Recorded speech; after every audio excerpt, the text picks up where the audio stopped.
বিসমিল্লাহির রহমানির রহিম।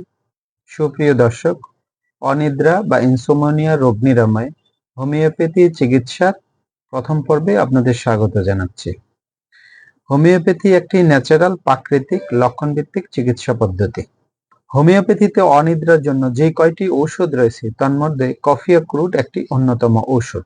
আসুন আমরা জেনে নিই এই কফি ক্রুড কোন কোন লক্ষণে আপনি ব্যবহার করতে পারবেন। বিশেষ করে যে সকল রোগীদের অনিদ্রার জন্য শিরপীড়া হয়, অর্থাৎ প্রচন্ড মাথা ব্যথা হয়, তাছাড়া স্নায়বিক দুর্বলতা সহ যে সকল রোগীরা লম্বা, রোগগ্রস্ত এবং কুজু স্বভাবের, তাদের জন্য এই ওষুধটি অসাধারণ ভূমিকা রাখে। এছাড়া যে সকল রোগীরা সমস্ত রাত্রি বিছানায় ছটফট করেন এবং বিভিন্ন কিছু কল্পনা করে থাকেন, সারাদিন যে কাজকর্মগুলোর কথা অথবা বিশেষ কোনো চিন্তা ভাবনা করে থাকেন, সেই চিন্তা ভাবনাগুলো যখনই ঘুমাতে যান ঠিক তখনই এগুলো মনে পড়ে, এই ধরনের ক্ষেত্রে এই ওষুধটি অসাধারণ ভূমিকা রাখে।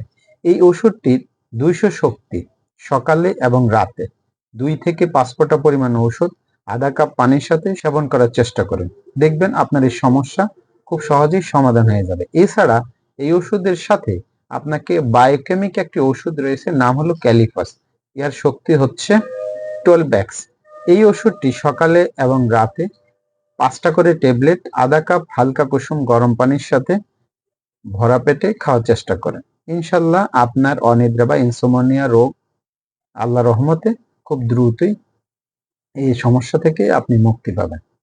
আমরা প্রতিনিয়তই অনিদ্রা সম্পর্কে ছাড়াও আরো অনেক রোগ সম্পর্কে হোমিওপ্যাথি চিকিৎসা বিজ্ঞান অনুসারে আপনাদের সামনে তুলে ধরার চেষ্টা করব। আপনারা আমাদের সাথে থাকার চেষ্টা করবেন। যদি আমাদের এই ভিডিও এবং এই চিকিৎসা বিষয়ক তথ্য আপনাদের ভালো লাগে, তাহলে আপনারা লাইক, শেয়ার এবং কমেন্ট করতে ভুলবেন না। ইনশাল্লাহ আপনাদের আশেপাশে বন্ধু বান্ধবদের কাছে আমাদের এটা শেয়ার করে ছড়িয়ে দিন। সবাই ভালো থাকবেন, সুস্থ থাকবেন। ইনশাল্লাহ আল্লাহ চাইলে আবার দেখা হবে। আসসালামু আলাইকুম ওয়া রাহমাতুল্লাহ।